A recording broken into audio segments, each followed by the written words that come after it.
баъди он ки мақомоти прокуратура алихон азимови 32 соларо ки дар бозори фаровон ба саррофӣ машғул будааст ҷарима карданд. ӯ худро ба дор овехтааст. ин сарроф ки гуфта мешавад 8 сол ин ҷониб машғул ба ин кор будааст. баъди тафтиши дӯконаш аз ҷониби прокуратура 120 000 сомонӣ ҷарима шудааст. бародараш гуфтааст алихон пас аз ҷаримабандӣ шуданаш хеле рӯҳафтода ва мушаввашхотир будааст. фоҷиа шаби 6 ва 7 декабр соати 1 то 2 шаб дар манзили худи алихон азимов рӯ додааст. додараш нақл кардааст ки манзили ӯ аз манзили алихон чанд хона дуртар будааст ва соати тахминан 1:30 шаб писари алихон ба хонаи ӯ омада гуфтааст ки падараш худро ба дор кашидааст. дар номаи пеш аз маргиаш ин сарроф навиштааст ки додаронаш хонаҳоро фурӯшанду қарзҳоро пардохт кунанд, аммо аз кӣ ва чӣ миқдор қарз дорад нанавиштааст. матни номаи пеш аз маргии алихон азимов ба ин шакл аст: ҳисобу китобҳоро баробар кунед, хонаҳоро бифурӯшед ва қарзи мардумро диҳед.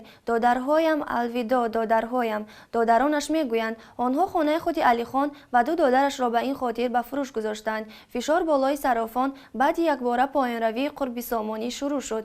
мақомот саррофонро ба қаллобӣ муттаҳам намуданд ва сабаби поёнравии бошиддати қурби пулии миллиро ҳам айби онҳо донистанд. дар натиҷа бо як фармони бонки миллии кишвар тамоми саррофиҳо дар тоҷикистон баста шуданд ва нафарони зиёде аз онҳо ҷаримабандӣ шуданд. рӯзи 4 декабр ҷамолиддин нуралиев муовини раиси бонки миллӣ дар нишасти матбуотӣ бо фахр эълон карда буд: то кунун алайҳи 38 тан аз кормандони нуқтаҳои мубодилаи асъор дар кишвар парванда боз шуда, онҳо ба пардохти ҷаримаҳои калон дар ҳудуди аз 60 то 100 000 сомонӣ муваззаф гардиданд. ҷуз ин ӯ хостори таштиди ҷазо ба саррофон шуда буд. ҳанӯз бо гузашти як ҳафта ҳеҷ шарҳе аз мақомоти кишвар дар мавриди худкушии ин сарроф ва ё ин ки оё тафтишоте оғоз шудааст ё на нарасидааст.